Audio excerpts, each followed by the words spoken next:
All right, Peter, so we have two doors. Door number 1, door number 2. Which one do you think it is? I think 1. Door number 1? All right, let's see. Yep. You said 5 minutes, right? So let me set my timer for 5 minutes. Start. Here we go. Let's see how long it takes before he gets here. Okay. So, first observation, we have this. That's wrong.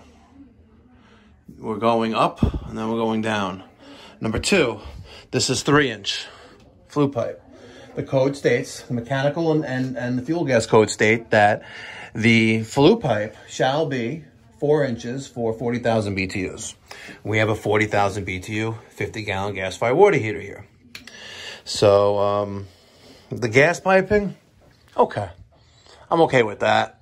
It is what it is. You know, the gas flex and the water flex, I guess maybe we're in the West Coast, you know, so if it's earthquake, but you're missing earthquake strap. So come on, guys, if you're going to use water flex, at least, and gas flex, at least use the earthquake straps to secure it. Yeah. Right? Come on. But the problem is that they sent them, this guy right here. See? They sent him the gas control. What do you want to bet? It's not the gas control. Probably not the gas control, right? Let's verify the problem. Let's turn the gas on. Okay. And let's see if we can light pilot.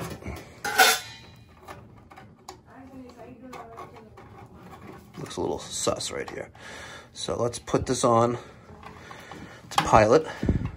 Ooh, it's actually sticking. See that? Is that moving? No. It sticks. Wow. Gas valve is shot. Peter, the timer. All right, yeah, get the tool bag and let's grab the dope. And are we gonna get any water? We're gonna get a little bit of water, but we'll be all right.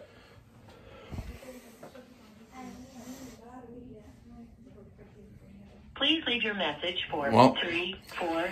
I guess he doesn't want to talk to me. Hi, so there's I have an issue with the way the water heater is installed. What is it? The issue is you're using 3-inch exhaust pipe for this water heater. It needs to be. You're using 3-inch exhaust pipe. It needs to be 4 inches, and it's also pitched up and then pitched down. So it's not proper. It's a safety hazard. Okay. So I will be replacing the gas control for you because the one you have there is defective, but I will be disabling the water heater. Okay. You'll need to have a chimney company come in and, you know, run 4-inch. Wait, I'm You're coming? Okay. I'll see you in a few. Wait. Okay. No problem. All right. So while I'm waiting for him, I'm removing the 3-inch from here. And as you can see, she's actually crushed there, right? They just shoved this 3-inch into there so it becomes ovalish. So I have a big safety issue with this, so not right. There's the flue pipe, 3-inch. This breeching needs to be chopped up, and we really do need a stainless steel liner here. Right now we're using the terracotta liner inside there. You can look straight ahead. Straight down there, you see?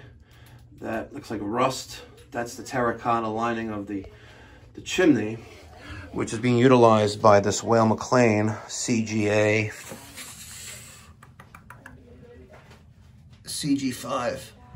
140,000 BTUs. That utilizes 6-inch flue pipe. This needs 4-inch. I closed the hot and cold isolation valves. I popped the relief valve open, right, just to get the pressure out. We're gonna take out this gas valve. Hi.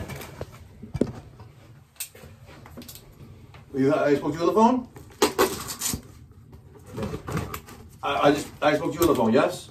No, my friend. Oh, okay. He gave me the number. Okay, no problem.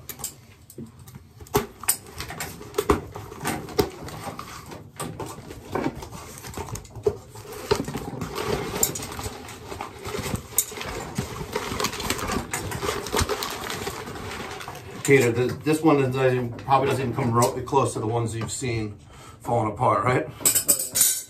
Seems pretty bad. See, these people buy these water heaters from Home Depot, right? And either their friends or themselves, they put it in, and you know, if they're not installed properly, you risk causing injury or death. You know. So let's take this thing apart, because we're gonna put the gas valve in. That's what we're sent here for. But you know for a fact that it's not gonna be left in the operating conditions. Can I have a? Let's see. Let me get rid of. Pull this out. Okay. Let's take the. Wow! Look, the whole. Wow. Okay. Crazy. Okay. Can I have a small crescent?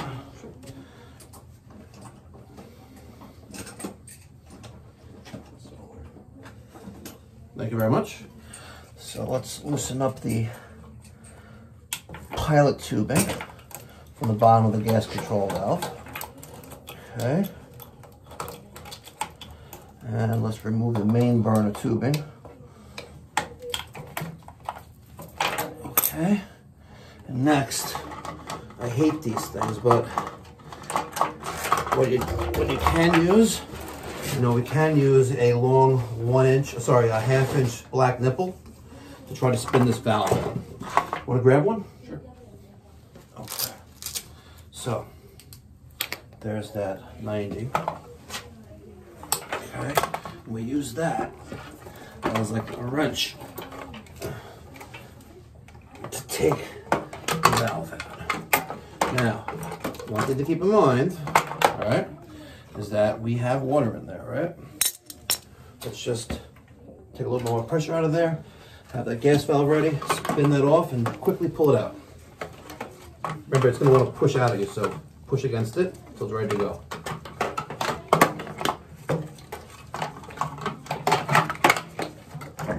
There we go. See? Just like that. And then take a look. There's only a little bit of water on the floor. So we're going to tighten this up. Remember, it's a plastic shank, so you don't want to go crazy with it. Okay. Now we're going to reconnect the main burner, pilot, the igniter, and our voltage coming from our millivolt. All right, so for testing purposes, we reconnected the gas, which is the wrong one, obviously. And what does it even say on here? Home flex. Get away from it. Light's on. Good. Let it go. Okay. Let's make sure we are on. Okay, and let's make sure we got ignition. Okay, we have ignition, so it works. Let's turn this back to off. Turn the gas off. Let's take that off, and we're going to cap that line. In connection with your providing us with personal Disconnecting the information, gas, and we're going to cap it there. Peter, don't you feel proud of yourself? I did. Very, right? very good call. Very good call, and we're protecting not only Pipe Doctor, you know, from liability, but we're also protecting Rheem from liability. You know, you had an unqualified person install that water heater and put the occupants' lives in jeopardy by doing what they did here. Shame on you if you're watching this video.